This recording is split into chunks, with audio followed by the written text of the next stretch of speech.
तहलका खेज़ ख़बरें आपके सामने मैं रखने जा रहा हूं, तो वीडियो को शुरू से लेकर एंड तक पूरा देखें।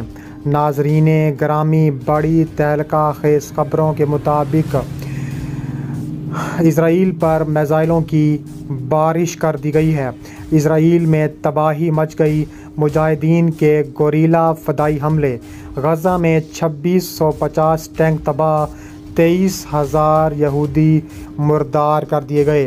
वीडियो की तफसीलात में आगे बढ़ने से पहले हमारी वीडियो को लाइक कर दें, चैनल को सब्सक्राइब करके बेल आइकन पर ज़रूर क्लिक कर दें। नाज़रीन गिरामी, जबालिया और बैत लाहिया पर एक बार फिर इजरायली फ़ज़ाई हमले, तो दूसरी जानिब इसराइल पर मुजाहिदीन की जानिब से मिसाइलों की बारिश कर दी गई। तफसीलात के मुताबिक इसराइल की गज़ा में एक बार फिर वहशियाना मज़ालिम जारी हैं। इसराइली अफवाज के जबालिया और बैत लाहिया पर फ़ज़ाई हमलों में मज़ीद 85 अफराद शहीद, 200 ज़ख्मी हो चुके हैं। अरब मीडिया के मुताबिक रफ़ा में पनाह गुज़ीन कैंप पर ड्रोन हमले में कम अज़ कम 3 बच्चे जामे शहादत नोश कर गए। अक़वाम मुत्तहिदा दफ्तर इंसानी हमदर्दी के मुताबिक गज़ा की 40% आबादी को गुज़िश्ता 2 हफ़्तों में ज़बरदस्ती बेघर किया गया। 9 लाख फ़लस्तीनी बेयारो मददगार खुले आसमान तले ज़िंदगी गुजारने पर मजबूर हैं। अरब मीडिया के मुताबिक इजरायली फ़ौज ने मगरबी किनारे में भी हमला किया, जिसमें डॉक्टर समेत 7 अफराद को शहीद कर दिया गया। दूसरी जानिब इजरायली फ़ौज ने नसीरात पनाह गुज़ीन कैंप पर भी एक घर पर शदीद बमबारी की, जिसके नतीजे में 20 अफराद शहीद हो गए। आलमी ख़बरसां इदारे के मुताबिक ऐनी शाहिदीन का कहना है कि इजरायली फ़ौज ने पनाह गुज़ीन कैंप के एक घर पर रात 3 बजे बमबारी की। रिहायशी इमारत मलबे का ढेर बन गई। इमदादी कामों के दौरान मलबे से 50 के करीब अफराद को निकाला गया, जिनमें से 13 अफराद को मामूली चोटें आई थीं, जबकि 35 अफराद को अस्पताल मुंतकिल किया गया। गज़ा के अल-अक़सा शोहदा अस्पताल ने तस्दीक की है कि पनाह गुज़ीन कैंप नसीरात से 35 से ज़ायद अफराद को शदीद ज़ख्मी हालत में लाया गया। उनमें से 20 अफराद मुर्दा हालत में लाए गए थे, जबकि बकिया शदीद ज़ख्मी थे। इसके अलावा मज़ीद कहा जा रहा है कि इसराइल पर दबाव डाल रहे हैं। अमेरिका का ऐलान सामने आया है। अमेरिका के कौमी सलामती के मशीर जॉन कर्बी ने इसराइल की जानिब से गज़ा में ज़मीनी इमदाद बंद करने की शदीद अल्फाज में मज़म्मत की है। मीडिया से गुफ्तगू करते हुए मशीर कौमी सलामती अमेरिका जॉन कर्बी ने कहा है कि गज़ा में आर्जी अमेरिकी बंदरगाह के ज़रिए इमदाद भेजी गई। इमदाद की गज़ा को तरसील का अमर बैनुल-अक़वामी हम आहंगी से किया जाएगा। गज़ा में ज़मीन पर कोई अमेरिकी फ़ौजी मौजूद नहीं होगा। मशीर कौमी सलामती अमेरिका ने मज़ीद कहा कि आर्जी बंदरगाह के बावजूद गज़ा में मज़ीद इमदाद की ज़रूरत है। गज़ा के फ़लस्तीनियों को खुराक, पानी और अद्वियात की अशद ज़रूरत है। अमेरिकी इंतज़ामिया इसराइल पर गज़ा को इजाफ़ी इमदाद फ़राहम करने के लिए दबाव डाल रही है। जॉन कर्बी ने मज़ीद कहा कि गज़ा के लिए सरहदी क्रॉसिंग को खोलना होगा। 3 ज़मीनी गुज़रगाहों पर इमदादी ट्रक गज़ा दाखिल होने का इंतज़ार कर रहे हैं। अमेरिकी इसराइली आबादकारों और इंतहा पसंदों की तरफ से इमदादी काफ़िलों पर हमले की शदीद मज़म्मत करता है। मशीर कौमी सलामती अमेरिका ने कहा है कि इमदाद भेजने से पहले कब्रस में इसका मुआयना किया जा रहा है। वाशिंगटन जंग बंदी के बाद दौर में गज़ा में फ़लस्तीनी अथॉरिटी के किरदार की हमायत करता है। अमेरिका इसराइल के रफ़ा में किसी भी बड़े फ़ौजी ऑपरेशन की मुखालफत करता है। जॉन कर्बी ने मज़ीद कहा कि इसराइल को हमास के अरकान का ताक़ुब करने का हक़ हासिल है, लेकिन रफ़ा में ऐसे किसी हमले के बग़ैर जो हज़ारों शहरियों की मौत का बाइस बने। अमेरिका का ख्याल है कि गज़ा में कैद इसराइली कैदियों की रिहाई का बेहतरीन तरीका मुज़ाकरात हैं।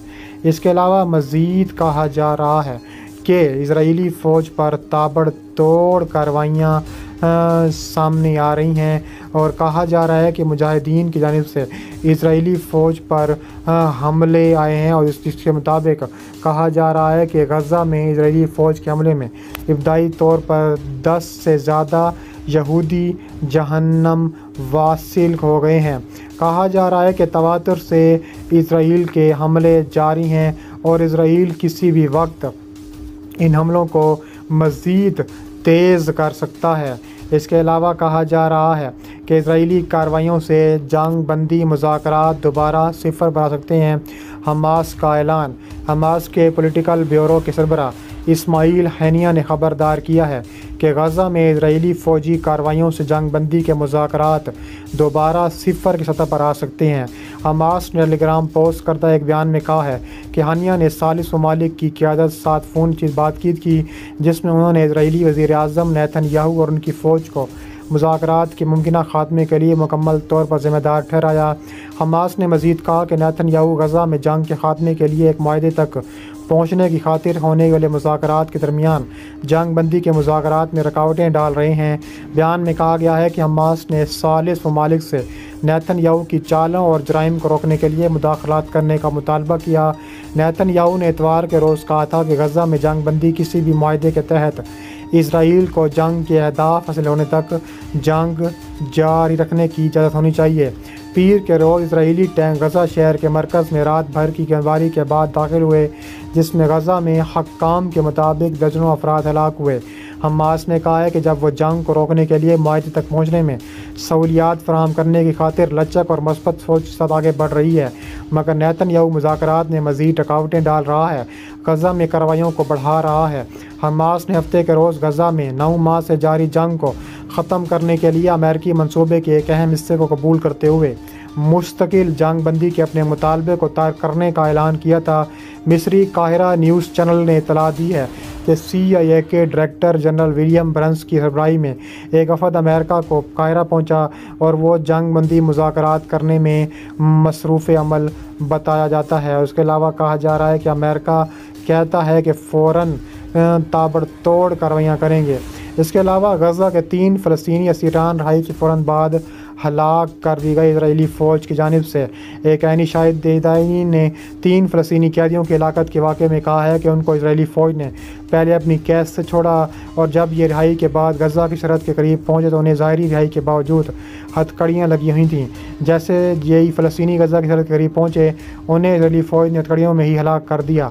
अब्दुल हादी गबाइन ने एक हलाक किए गए फ़लस्तीनी असीर कामिल गबाइन के अंकल हैं। उनकी बकौल उनके भतीजे को सुबह 5 बजे हफ्ते के रोज़ इजरायली फ़ौज उठा कर ले गई थी। उनका कहना था कि इस दौरान मैंने उसकी लाश को ऐसी हालत में देखा कि मेरा भतीजा उसके साथ 2 मज़ीद फौजी शहीद हो चुके हैं। उन्होंने बताया कि तीनों लाशें ज़मीन पर पड़ी थीं। उनके हाथों को प्लास्टिक की बनी हुई हथकड़ियाँ लगी हुई थीं, मगर उनके जिस्मों पर कोई कपड़ा नहीं था। ये तीनों लाशें इतवार के रोज़ इसराइल के ज़ेर कब्ज़ा करम शालोम राहदारी की जानिब सर्दी बाढ़ के साथ जनूबी गज़ा से मुस्तसिल पड़ी थीं। बैनुल-अक़वामी खबरसार रॉयटर्स ने बताया है कि यानी शहीदों के बयानात की तस्दीक नहीं की, क्योंकि अभी तक इस बारे में इजरायली फ़ौज ने कुछ नहीं बताया। रॉयटर्स के मुताबिक इस बारे में पूछने पर भी इजरायली फ़ौज ने जवाब नहीं दिया। ताहम अब्दुल हादी गबाइन ने मज़ीद बताया कि इन तीनों ज़ेर हिरासत हलाकतों में से एक की टांग काट दी गई है, जबकि बकिया लाश भी कई टुकड़ों की शक्ल भी थी। इजरायली फ़ौज ने उन्हें रिहा करने के लिए फ़ौरी बाद ही रिहा कर दिया था।